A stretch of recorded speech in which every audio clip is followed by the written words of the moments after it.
Você já ouviu falar sobre o termo lavagem cerebral? Será que isso é realmente negativo? Será que vão pegar e vão lavar o meu cérebro? O que será que nós vamos falar hoje sobre esse tema? Então fica com a gente aqui que você vai descobrir.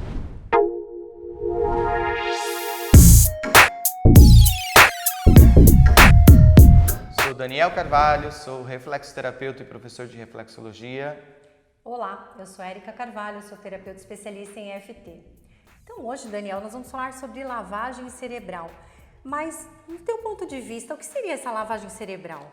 É um termo que as pessoas costumam usar quando as pessoas elas começam a mudar o sistema de crenças dela e às vezes acontece realmente um mecanismo que é perigoso, onde você deixa que as pessoas comandem a tua vida. Então, esse tipo de lavagem cerebral, nesse termo, nesse contexto, ele é muito delicado. Mas dentro de um conjunto de você sair de um mecanismo de crenças limitantes, talvez a gente realmente, se pudesse fazer uma lavagem de algumas crenças para ressignificar, seria fabuloso. Mas esse termo lavagem cerebral, ele vem geralmente de ele é muito associado a alguns mecanismos negativos, onde as pessoas entendem isso como algo ruim. E é interessante a gente falar sobre isso, porque, por exemplo, na técnica da EFT, a gente consegue fazer a limpeza, né, emocional. Então, de alguma forma, a gente faz mas esse termo é um termo mais leve, né? Vamos fazer a limpeza das crenças limitantes, né? O termo lavagem cerebral, ele está muito associado a algo negativo. E aí que é importante a gente entender o que é esse mecanismo. E não é possível lavar, né? Mas o que é esse mecanismo e o que tem por trás dele? Eu acho que o grande perigo é quando você coloca a tua vida na mão de uma outra pessoa e ela faz uma lavagem no seguinte de fazer condicionamentos em benefício dela, para que ela possa conseguir atingir algumas coisas, né? Então existe isso que realmente é perigoso, você colocar a tua vida na mão de uma outra pessoa. Mas como você falou aí sobre essa questão da mudança de padrão, naturalmente quando nós estamos fazendo um processo de autoconhecimento, terapia, algum tipo de um curso, um treinamento, naturalmente a gente vai conseguindo olhar para algumas crenças que nós possuímos e a gente começa a pensar, poxa, é importante fazer esse processo de mudança. E a família, né, as pessoas mais próximas são as que percebem isso com mais rapidez. Muitas vezes a família, ela quer um processo de mudança da pessoa, mas quando ela começa a mudar, às vezes gera um incômodo. Isso é bem delicado, porque já chegou casos de pessoas que estavam muito depressivas, que estavam sem sentido na vida. E aí quando elas vêm para um tratamento, elas começam a mudar, e aí é necessário mudar às vezes o padrão de crenças dela, porque muitas vezes ela tem crenças muito limitantes. E tem algo que eu explico muito para os alunos, que é uma confusão na cabeça das pessoas. Porque muitas vezes quando a gente fala de crenças, as pessoas atribuem crenças ao sistema religioso da pessoa. E crenças não necessariamente têm a ver com religião.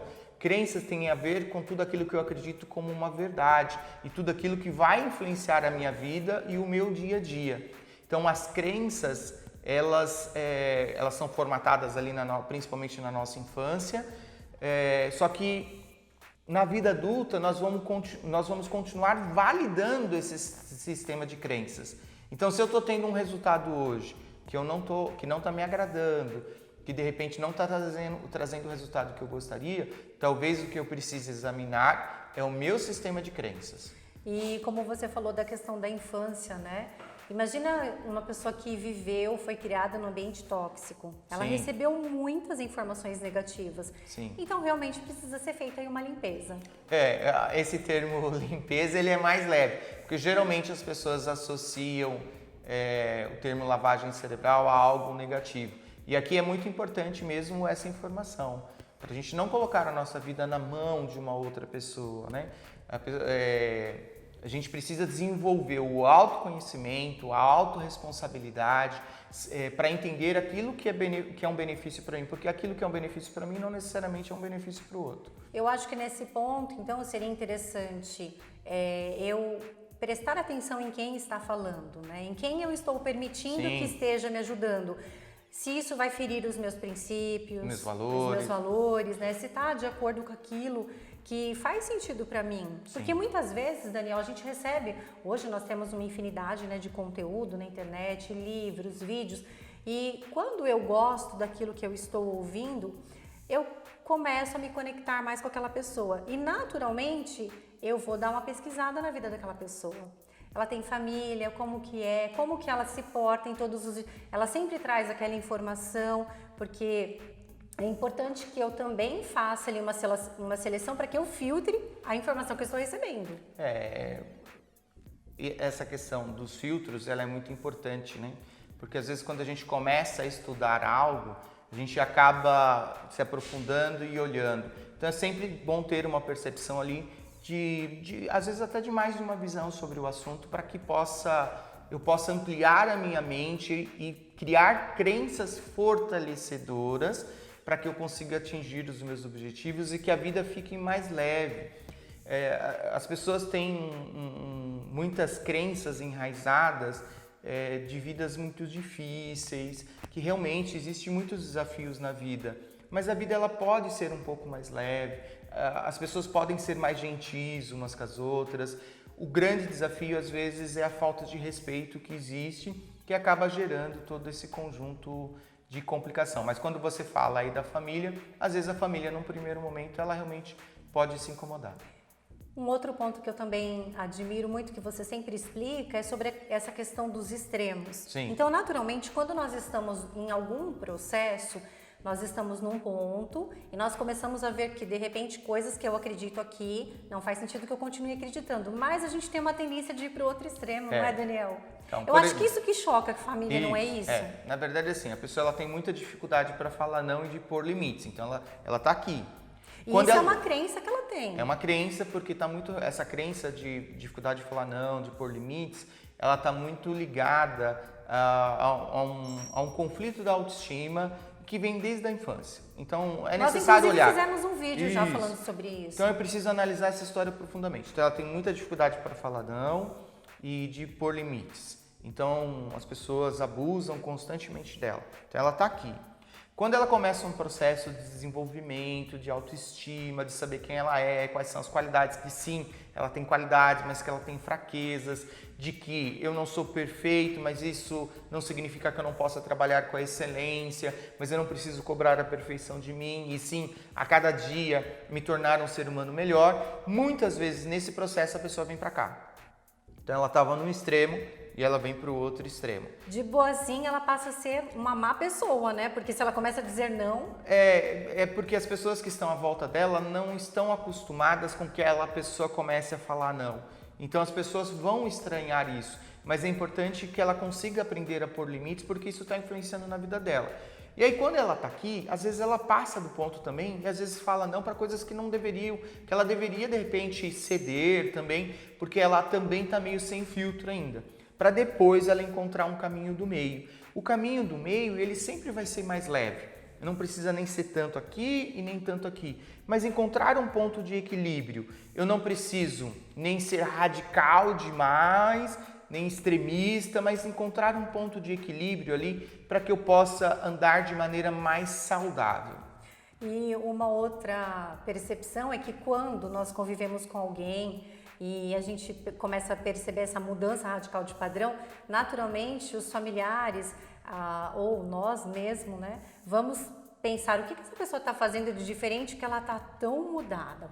E naturalmente sobra para o terapeuta, Daniel, nesses casos? Às vezes sim. Por uma circunstância ali das pessoas não entenderem como que é o processo, o que acontece ali na terapia, né? Que é a circunstância do terapeuta, ele não vai dizer aquilo que a pessoa tem que fazer. Ele tem que ajudar a pessoa a ter a consciência e a autorresponsabilidade de que as consequências é ela que vai ter das atitudes dela. Então o terapeuta ele trabalha muito nesse sentido, né? A gente precisa criar essa consciência da autorresponsabilidade, que toda ação gera uma consequência. E muitas vezes as pessoas têm medo da consequência. Sim. E se a gente também for pensar, né, fazer aqui uma comparação, nós podemos comparar com um copo, né, que está com uma água suja, para que a gente limpe aquela água suja que tem naquele copo, sem que a gente consiga emborcar aquele copo, a gente... mas mesmo se você fizer isso, a sujeira vai ficar grudadinha no copo ainda, né? Vai ficar. Então a gente tem que deixar aquele copo debaixo da torneira aberta, porque a água limpa vai entrando e vai purificando. Isso, e vai ressignificando todo esse processo, né? Então a lavagem cerebral, dentro desse contexto que a gente está explicando aqui, ela acaba sendo, se você estiver colocando a tua mão na vida de uma outra pessoa, ela pode se tornar perigosa mesmo, né? Você precisa desenvolver o autoconhecimento e a autorresponsabilidade.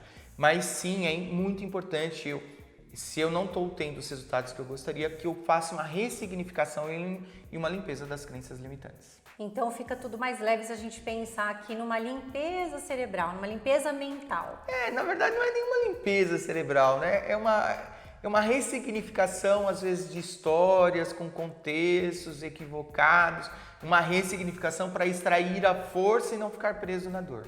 Ok. E é mais leve para você dessa forma, então, Daniel?